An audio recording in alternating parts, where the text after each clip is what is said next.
Hi friends, ಎಲ್ಲರಿಗೂ ಕನ್ನಡತಿ ಅಡುಗೆ ಚಾನಲ್ಗೆ ಸ್ವಾಗತ. ಇವತ್ತು ನಾನೊಂದು ಹೊಸ ರೆಸಿಪಿ ಹೇಳ್ತಾ ಇದ್ದೀನಿ. ಅದೇನಂದ್ರೆ ನಿಮಗೆ ಚಪಾತಿ ತಿಂದು ಬೋರ್ ಆಗಿರ್ತದೆ ರೀ. ಅದೇ ಚಪಾತಿಯಲ್ಲಿ ನಾನು ಇವತ್ತು ಸೂಪರ್ ಟೇಸ್ಟಿಯಾಗಿರೋಂಥ ಡಿಫ್ರೆಂಟ್ ರೆಸಿಪಿ ಹೇಳತ್ತೀನಿ. ಇದನ್ನು ನೀವು ಖಂಡಿತನೂ ಟ್ರೈ ಮಾಡಿರಲ್ಲ. ಇದನ್ನು ನೀವು ಒಮ್ಮೆ ಮಾಡ್ಕೊಂಡು ತಿಂದ್ರೆ ಅಥವಾ ಮಕ್ಕಳಿಗಂತೂ ಮಾಡಿಕೊಟ್ರೆ ಮತ್ತೆ ಪದೇ ಪದೇ ನಿಮ್ಗೆ ಬೇಡಿ ಮಕ್ಕಳು ತಿಂತಾರೆ ರೀ. ಮತ್ತಿದು ಹೆಲ್ದಿನೂ ಆಗಿರ್ತದೆ ರೀ.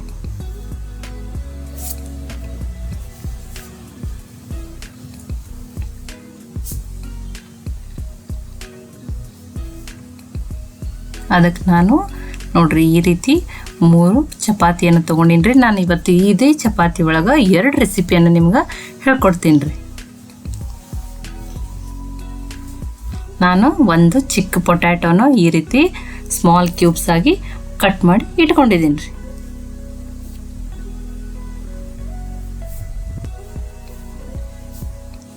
ಈಗ ನೋಡ್ರಿ ಒಂದು ಚಪಾತಿಯನ್ನು ತೊಗೊಂಡು ನಾನು ಈ ಥರ ಫೋರ್ಕ್ಲೆ ಹೋಲ್ ಮಾಡ್ಕೊಳತ್ತೀನಿ ರೀ. ನೀವು ಫ್ರೆಶ್ ಚಪಾತಿನ ತೊಗೋಬೋದು ಅಥವಾ ಉಳಿದಿರುವ ಚಪಾತಿಯನ್ನು ತೊಗೊಂಡು ಈ ರೆಸಿಪಿ ಮಾಡ್ಕೋಬೋದು ರೀ.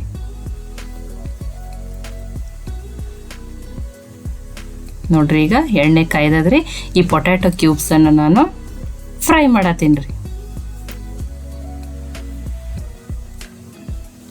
ಇದನ್ನು ಹೈ ಫ್ಲೇಮಲ್ಲಿ ನಾವು ಗೋಲ್ಡನ್ ಕಲರ್ ಆಗೋವರೆಗೂ ಫ್ರೈ ಮಾಡ್ಕೊಳ್ಳೋಣ ರೀ.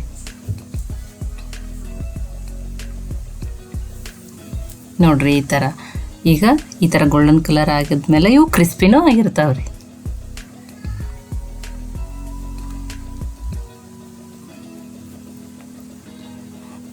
ಇದೇ ಎಣ್ಣೆಗೆ ನಾನು ಆ ಹೋಲ್ ಮಾಡಿ ಇಟ್ಕೊಂಡಿರುವಂಥ ಚಪಾತಿಯನ್ನು ಹಾಕಿ ಫ್ರೈ ಮಾಡ್ಕೊಳತ್ತೀನಿ ರೀ.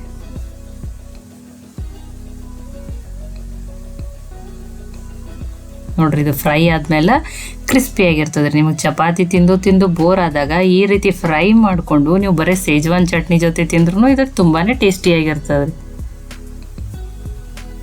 ನೋಡ್ರಿ ಇದು ಈಗ ಫ್ರೈ ಆಗ್ಯದ್ರಿ. ಆ ಫ್ರೈ ಮಾಡ್ಕೊಂಡಿರುವಂಥ ಪೊಟ್ಯಾಟೊ ಕ್ಯೂಬ್ಸ್ಗೆ ನಾನು ಒಂಚೂರು ಉಪ್ಪು ಹಾಕ್ತಾಯಿದ್ದೀನಿ ರೀ. ಒಂದು ಅರ್ಧ ಸ್ಪೂನ್ ಅಥವಾ 1/4 ಸ್ಪೂನಷ್ಟು ಅಷ್ಟೇ ರೆಡ್ ಚಿಲ್ಲಿ ಪೌಡ್ರು, 1/4 ಸ್ಪೂನಾಗಷ್ಟೇ ಚಾಟ್ ಮಸಾಲ. ಖಾರನೂ ನೀವು ನೋಡಿಕೊಂಡು ಹಾಕೋಬೋದು ರೀ. ಇದನ್ನು ಈಗ ಚೆನ್ನಾಗಿ ಮಿಕ್ಸ್ ಮಾಡ್ಕೋತೀನಿ ರೀ. ನೋಡ್ರಿ ಈಗ ಅದನ್ನು ಫ್ರೈ ಮಾಡ್ಕೊಂಡಂಥ ಚಪಾತಿ ನಾನೀಗ ಇಲ್ಲಿ ಪ್ಲೇಟ್ನಲ್ಲಿ ಹಾಕಿ ಇಟ್ಕೊಂಡಿದ್ದೀನಿ ರೀ. ಇದಕ್ಕೆ ನಾನು ಪಾಸ್ತಾ ಸಾಸು ಅಥವಾ ನೀವೇನು ಪಿಜ್ಜಾ ಸಾಸ್ ಅಂತೀರಲ್ಲ, ನೀವು ಯಾವುದೇ ಬ್ರ್ಯಾಂಡದ್ದು ತೊಗೋಬೋದು. ಅದನ್ನು ನಾನೀಗ ಸ್ಪ್ರೆಡ್ ಮಾಡತ್ತೀನಿ ರೀ. ಇಲ್ಲ ಪಾಸ್ತಾ ಸಾಸ್ ಇಲ್ಲಾಂದ್ರೆ ನೀವು ಇದನ್ನು ಟೊಮ್ಯಾಟೊ ಸಾಸನ್ನು ಸ್ಪ್ರೆಡ್ ಮಾಡ್ಬೋದು ರೀ. ಇದಕ್ಕೆ ನಾನು ಸ್ವಲ್ಪ ಚೀಸನ್ನು ಹಾಕ್ತಾಯಿದ್ದೀನಿ. ನನ್ನ ಕಡೆ ಚೀಸ ಸ್ಲೈಸ್ ಅದ ರೀ, ಅಥವಾ ನೀವು ಗ್ರೇಟ್ ಮಾಡಿನೂ ಹಾಕ್ಬೋದು ಅಥವಾ ಕ್ಯೂಬ್ಸ್ ಇದ್ರೆ ಕ್ಯೂಬ್ಸನ್ನು ಹಾಕ್ಬೋದು.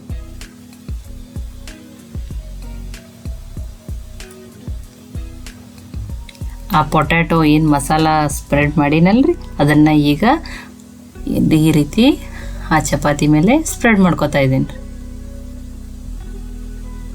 ಸ್ವಲ್ಪ ಆನಿಯನ್ ರೀ ನಾನು ಈ ಥರ ಉದ್ದುದ್ದಾಗಿ ತೆಳುವಾಗಿ ಕಟ್ ಮಾಡಿ ಇಟ್ಕೊಂಡಿದ್ದೀನಿ ರೀ.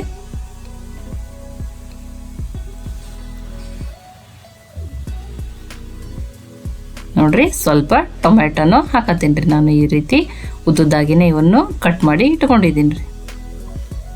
ನೀವು ಇದನ್ನು ಯಾವ ಶೇಪಿಗಾದ್ರೂ ಕಟ್ ಮಾಡ್ಕೋಬೋದು. ಸ್ವಲ್ಪ ಕ್ಯಾಪ್ಸಿಕಮ್,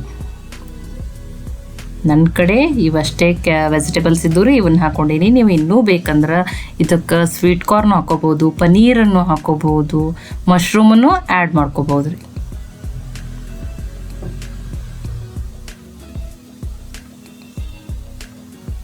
ಇದಕ್ಕೆ ಇನ್ನೊಂದು ಸ್ವಲ್ಪ ಚೀಸನ್ನು ನಾನು ಈ ರೀತಿ ಹಾಕತ್ತೀನಿ ರೀ, ಕಟ್ ಮಾಡಿ ಸ್ವಲ್ಪ ಆರ್ಗ್ಯಾನೋ,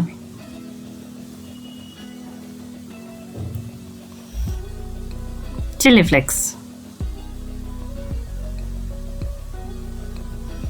ನೋಡ್ರಿ ಇದನ್ನು ನಾನು ಒಂದು ಕಡಾಯಿಯನ್ನು ನಾನೀಗ ಕೈಲಕ್ಕೆ ಇಟ್ಕೊಂಡಿದ್ದೀನಿ ರೀ. ಇದರೊಳಗೆ ನಾನು ಈ ಪ್ಲೇಟ್ ಧರಿಸ್ಲೇ ಇದನ್ನು ಇಡ್ತಾ ಇದ್ದೀನಿ. ಇದು ಜಸ್ಟ್ ಚೀಸ್ ಮೆಲ್ಟ್ ಆಗಕ್ರಿ. ಒಂದು 2 ನಿಮಿಷ ಈ ರೀತಿ ಇಟ್ಟರೆ ಸಾಕ್ರಿ. ನೋಡ್ರಿ ಚೀಸ್ ಮೆಲ್ಟ್ ಆಗ್ಯದ್ರಿ.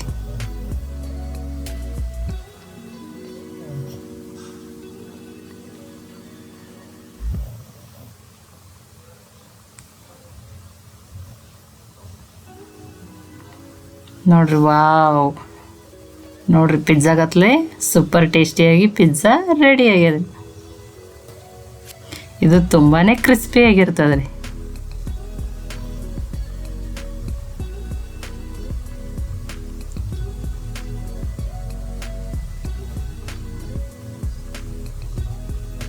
ನೋಡ್ರಿ ಈಗ ಥರ ನಾನು ಹಿಂದ್ಗಡೆ ತೋರಿಸ್ತೀನಿ. ಆ ಪ್ಲೇಟ್ನಾಗ ಇಟ್ಕೊಂಡು ಬಿಸಿ ಮಾಡಿದ್ರಿಂದ ಸೀದನೂ ಹೋಗಿಲ್ರಿ. ವಾವ್, ಇದನ್ನು ಖಂಡಿತ ನೀವು ಟ್ರೈ ಮಾಡಬೇಕ್ರಿ. ನೋಡ್ರಿ ಸೂಪರ್ ಟೇಸ್ಟಿ ಪಿಜ್ಜಾ. ಈಗ ಇನ್ನೂ 2 ಚಪಾತಿ 2 ಐಟಮ್ ತೋರಿಸ್ನಂತ ಹೇಳಿದ್ದಲ್ರಿ ನಾನು.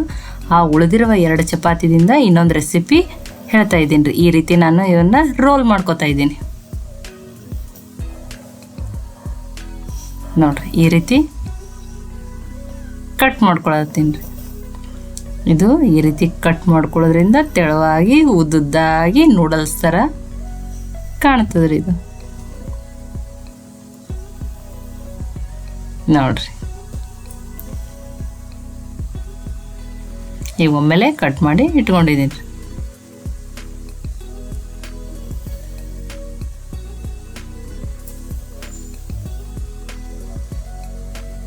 ಇದಕ್ಕೆ ನಾನು ಒಂದು ಪ್ಯಾನ್ಗೆ ಸ್ವಲ್ಪ ಆಯಿಲ್ ಹಾಕೋತಾ ಇದ್ದೀನಿ ರೀ. 1 ಸ್ಪೂನ್ ಆಗಷ್ಟು, ಅರ್ಧ ಸ್ಪೂನ್ ಆಗಷ್ಟು ಜೀರಿಗೆ,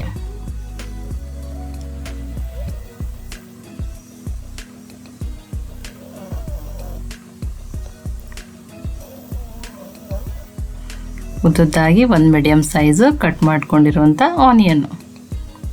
ಇದು ಗ್ಯಾಸ್ ಹೈ ಫ್ಲೇಮ್ದಾಗೆ ಇರಲಿ ರೀ. 1 ಬೌಲ ಈ ರೀತಿ ಉದ್ದದಾಗಿ ಕಟ್ ಮಾಡಿ ಇಟ್ಕೊಂಡಿರುವಂಥದ್ದು ಕ್ಯಾಬೇಜು,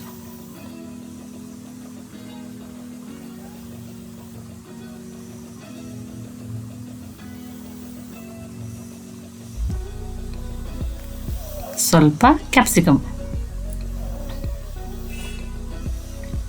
ನಾನೊಂಚೂರು ಬೀನ್ಸನ್ನು ಹಾಕ್ತಾ ಇದ್ದೀನಿ ರೀ. 2 ಸ್ಪೂನ್ ಆಗಟ್ಟು ಟೊಮ್ಯಾಟೊ ಸಾಸ್ ಹಾಕ್ತಾ ಇದ್ದೀನಿ ರೀ. ಅರ್ಧ ಸ್ಪೂನ್ ಆಗಷ್ಟು ಸೋಯಾ ಸಾಸ್, 1 ಸ್ಪೂನ್ ಆಗಷ್ಟು ರೆಡ್ ಚಿಲ್ಲಿ ಸಾಸ್. ಈಗ ಇದನ್ನು ಮಿಕ್ಸ್ ಮಾಡೋಣ. ನೋಡಿರಿ ಈ ರೀತಿ.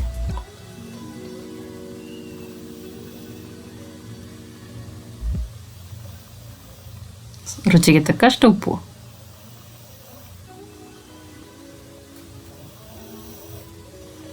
ಅರ್ಧ ಸ್ಪೂನ್ ಆಗಷ್ಟು ರೆಡ್ ಚಿಲ್ಲಿ ಪೌಡರ್, ಅರ್ಧ ಸ್ಪೂನ್ ಆಗಷ್ಟು ಅರಿಶಿಣ ಪುಡಿ, 1/4 ಸ್ಪೂನ್ ಆಗಷ್ಟು ಗರಂ ಮಸಾಲ. ಇದನ್ನು ಚೆನ್ನಾಗಿ ಮಿಕ್ಸ್ ಮಾಡೋಣ್ರಿ. ಕನ್ನಡತಿ ಅಡುಗೆ ಚಾನಲನ್ನು ಸಬ್ಸ್ಕ್ರೈಬ್ ಮಾಡಿ, ಬೆಲ್ ಐಕಾನ್ ಪ್ರೆಸ್ ಮಾಡಿರಿ. ಇದನ್ನು 1-2 ನಿಮಿಷ ಆಗಷ್ಟು ಕುಕ್ ಮಾಡ್ತೀನಿ ರೀ. ಮಕ್ಕಳು ಅನ್ಹೆಲ್ದಿಯನ್ನು ಫುಡ್ಡನ್ನು ತಿನ್ನೋದಕ್ಕಿಂತ ಇದು ಈ ರೀತಿ ನಾವು ಮನ್ಯಾಗ ಮಾಡಿಕೊಟ್ರೆ ಇದು ತುಂಬಾ ಟೇಸ್ಟಿಯಾಗಿರ್ತದೆ ರೀ. ಇದು ತುಂಬಾ ಡಿಫ್ರೆಂಟ್ ಆಗಿರ್ತದೆ ರೀ.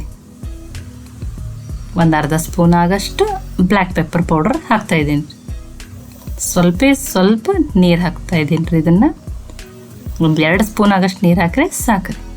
ಇದಕ್ಕೀಗ ಕಟ್ ಮಾಡ್ಕೊಂಡಿರುವಂಥ ಈ ಚಪಾತಿಯನ್ನು ಹಾಕ್ತಾಯಿದ್ದೀನಿ ರೀ. ಈಗ ಇದನ್ನು ಚೆನ್ನಾಗಿ ಮಿಕ್ಸ್ ಮಾಡೋಣ. ಈ ರೀತಿ ನೀವು ಮಾಡಿಕೊಟ್ರೆ ಮಕ್ಕಳು ದೊಡ್ಡವರು ಪದೇ ಪದೇ ಇದನ್ನು ಬೇಡಿ ಮತ್ತೆ ತಿಂತಾರೆ.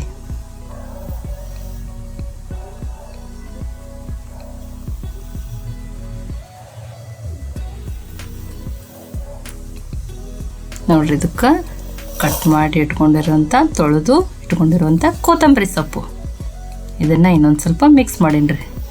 ಅಥವಾ ನೀವು ಇದಕ್ಕೆ ಸ್ಪ್ರಿಂಗ್ ಆನಿಯನ್ನೂ ಆ್ಯಡ್ ಮಾಡ್ಕೋಬೋದು ರೀ. ಈ ರೆಸಿಪಿ ನಿಮ್ಗೆ ಇಷ್ಟ ಆಗಿದ್ರೆ ಲೈಕ್ ಮಾಡಿ, ಶೇರ್ ಮಾಡಿ, ಕಮೆಂಟ್ ಮಾಡಿರಿ. ಇದನ್ನು ನೀವು ಖಂಡಿತ. ಹಾಯ್ ಫ್ರೆಂಡ್ಸ್, ಎಲ್ಲರಿಗೂ ಕನ್ನಡತಿ ಅಡುಗೆ ಚಾನಲ್ಗೆ ಸ್ವಾಗತ. ಇವತ್ತೊಂದು ಸೂಪರ್ ಟೇಸ್ಟಿಯಾಗಿರುವಂಥ ಹೊಸ ಈವ್ನಿಂಗ್ ಸ್ನ್ಯಾಕ್ಸನ್ನು ಹೇಳ್ತಾ ಇದ್ದೀನಿ. ಅದು ಮ್ಯಾಗಿಯ ಅಮೇಝಿಂಗ್ ರೆಸಿಪಿ. ತುಂಬಾ ಡಿಫ್ರೆಂಟಾಗಿ ತುಂಬಾ ಟೇಸ್ಟಿಯಾಗಿರ್ತದೆ ರೀ. ಅದಕ್ಕೆ ನಾನು 2 ಚಿಕ್ಕ ಮ್ಯಾಗಿ ಪ್ಯಾಕೆಟನ್ನು ತೊಗೊಂಡಿದ್ದೀನಿ ರೀ. ಇದರಲ್ಲಿ ಒಂದನ್ನು ಬಾಯ್ಲ್ ಮಾಡ್ಕೋತೀನಿ ರೀ, ಒಂದನ್ನು ನಾನು ಕ್ರಷ್ ಮಾಡ್ಕೋತಾ ಇದ್ದೀನಿ ರೀ. ನೋಡಿ, ಇದನ್ನು ಯೂಸ್ ಮಾಡಿ ನಾನು ಕ್ರಷ್ ಮಾಡ್ತಾಯಿದ್ದೀನಿ ರೀ.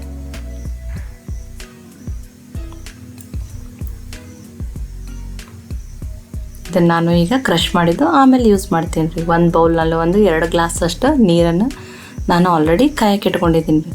ಇದಕ್ಕೆ 1 ಮ್ಯಾಗಿ ಪ್ಯಾಕೆಟಿನ ಮ್ಯಾಗಿ ನೂಡಲ್ಸನ್ನು ಹಾಕ್ತಾಯಿದ್ದೀನಿ ರೀ. ಇದನ್ನು ಹೈ ಫ್ಲೇಮಲ್ಲಿ 2 ನಿಮಿಷ ಆಗಷ್ಟು ಬಾಯ್ಲ್ ಮಾಡ್ಕೊಳ್ಳೋಣ. ಇದು ಚೆನ್ನಾಗಿ ಕುಕ್ ಆಗಬೇಕು.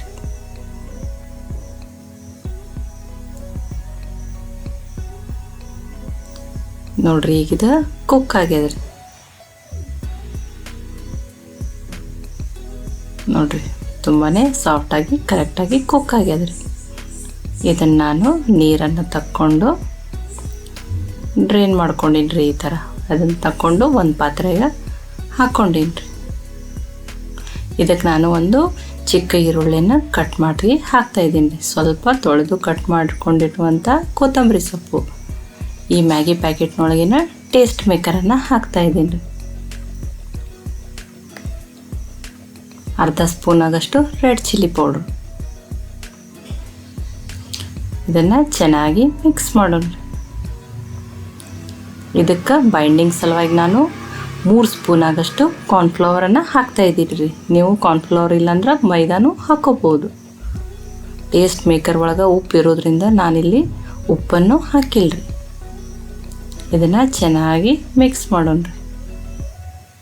ನೋಡಿರಿ, ಈ ಥರ ಇದು ಕರೆಕ್ಟಾಗಿ ರೆಡಿ ಆಗ್ಯದ್ರಿ. ಸ್ವಲ್ಪ ಕೈಗೆ ಆಯಿಲನ್ನು ಸ್ಪ್ರೆಡ್ ಮಾಡಿಕೊಂಡ ಈ ಥರ ಚಿಕ್ಕ ಚಿಕ್ಕ ಬಾಲ್ ಸೈಜನ್ನು ಮಾಡಿಕೊಂಡು ನಿಮ್ಗೆ ತೋರಿಸ್ತೀನಿ. ನೀವು ಇದನ್ನು ಯಾವ ಸೈಜಿಗಾದರೂ ಯಾವ ಶೇಪಿಗಾದರೂ ಮಾಡ್ಕೋಬೋದು. ನೋಡಿರಿ, ಒಂದು ಮಾಡಿಕೊಂಡು ಈ ರೀತಿ ತೆಗೆದಿಟ್ಕೊಂಡು ಇನ್ನೊಂದು ಮಾಡಿ ನಿಮ್ಗೆ ತೋರಿಸ್ತೀನಿ ರೀ. ಕನ್ನಡತಿ ಅಡುಗೆ ಚಾನಲನ್ನು ಸಬ್ಸ್ಕ್ರೈಬ್ ಮಾಡಿ ಬೆಲ್ ಐಕಾನ್ ಪ್ರೆಸ್ ಮಾಡಿರಿ. ನೋಡಿರಿ, ನಾವು ಒಮ್ಮೆಲೆ ಇದನ್ನು ರೆಡಿ ಮಾಡಿ ಇಟ್ಕೊಂಡಿದ್ದೀನಿ ರೀ.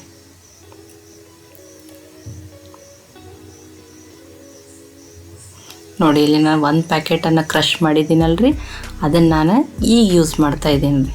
ನೋಡಿರಿ, ಈ ಥರ ಆ ಮ್ಯಾಗಿ ನೂಡಲ್ಸನ್ನು ಅದ್ರ ಮೇಲೆ ಸ್ಪ್ರೆಡ್ ಮಾಡಿ ಹಚ್ತಾಯಿದ್ದೀನಿ ರೀ. ನೀವು ಬೇಕಂದ್ರೆ ಬ್ರೆಡ್ ಕ್ರಮ್ಸನ್ನು ಹಚ್ಬೋದು ರೀ. ನೋಡಿರಿ, ಈ ರೀತಿ ಒಮ್ಮೆಲೆ ರೆಡಿ ಮಾಡಿ ಇಟ್ಕೊಂಡಿದ್ದೀನಿ ರೀ. ಈಗ ಎಣ್ಣೆ ಕಾಯ್ದದ್ರಿ. ಇದನ್ನು ನಾವು ಈಗ ಡೀಪ್ ಫ್ರೈ ಮಾಡೋಣ ರೀ. ಗ್ಯಾಸ ಮೀಡಿಯಮ್ ಫ್ಲೇಮ್ದಾಗಿರಲಿ ರೀ.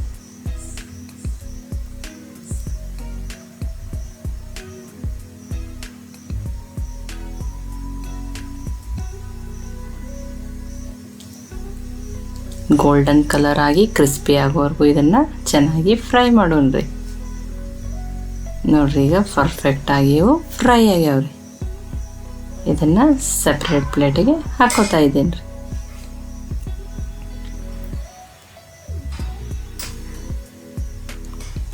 ಈಗ ನಾನು ಇನ್ನೊಂದು ಪ್ಯಾನ್ಗೆ 2 ಸ್ಪೂನ್ ಆಗಷ್ಟು ಆಯಿಲು, 5 ರಿಂದ 6 ಬೆಳ್ಳುಳ್ಳಿ ಹೆಸರುಗಳನ್ನ ತೊಗೊಂಡು ಕಟ್ ಮಾಡಿ ಹಾಕ್ತಾಯಿದ್ದೀನಿ ರೀ. ಗ್ಯಾಸ ಹೈ ಫ್ಲೇಮ್ದಾಗೆ ಇರಲಿ ರೀ. 1 ಹಸಿಮೆಣ್ಸಿನ್ಕಾಯನ್ನು ಈ ರೀತಿ ಕಟ್ ಮಾಡಿ ಹಾಕೀನಿ ರೀ. ಖಾರ ನೀವು ನೋಡಿಕೊಂಡು ಹಾಕೋಬೋದು. 1 ಚಿಕ್ಕ ಈರುಳ್ಳಿಯನ್ನು ಉದ್ದುದ್ದ ಸ್ಲೈಸ್ ಹಾಕಿ ಮಾಡಿ ಹಾಕ್ತಾಯಿದ್ದೀನಿ ರೀ. ಇದನ್ನು ಸ್ವಲ್ಪ ಫ್ರೈ ಮಾಡೋಣ ರೀ.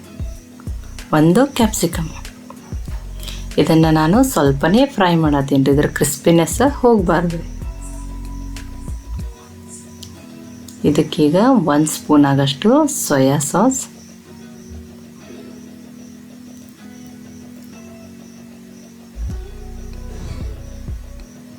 1 ಸ್ಪೂನ್ ಆಗಷ್ಟು ರೆಡ್ ಚಿಲ್ಲಿ ಸಾಸ್, 1 ಸ್ಪೂನ್ ಆಗಷ್ಟು ಟೊಮ್ಯಾಟೊ ಕೆಚಪ್ಪನ್ನು ಹಾಕ್ತಾಯಿದ್ದೀನಿ ರೀ.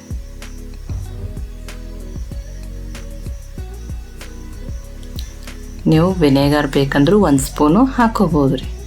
ಇದನ್ನು ಈಗ ಚೆನ್ನಾಗಿ ಮಿಕ್ಸ್ ಮಾಡಿ ಫ್ರೈ ಮಾಡಿ. ಸ್ವಲ್ಪ ಇಲ್ಲಿ ರುಚಿಗೆ ತಕ್ಕಷ್ಟು ಉಪ್ಪು ಹಾಕ್ತಾಯಿದ್ದೀನಿ ರೀ.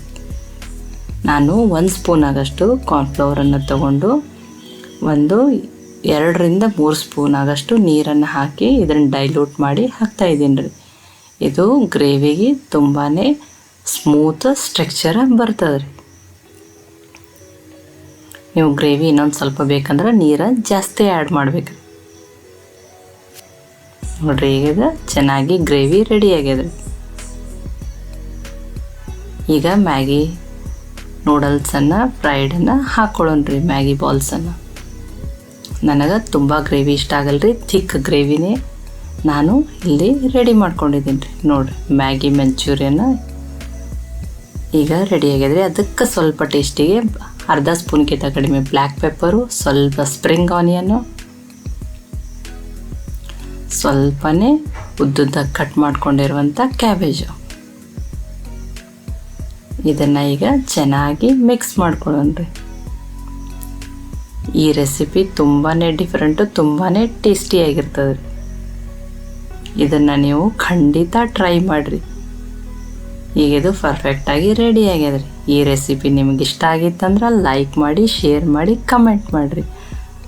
ಮತ್ತೆ ಒಳ್ಳೆ ರೆಸಿಪಿ ಜೊತೆ ಸಿಗೋಣ. ಎಲ್ಲರಿಗೂ ಧನ್ಯವಾದಗಳು.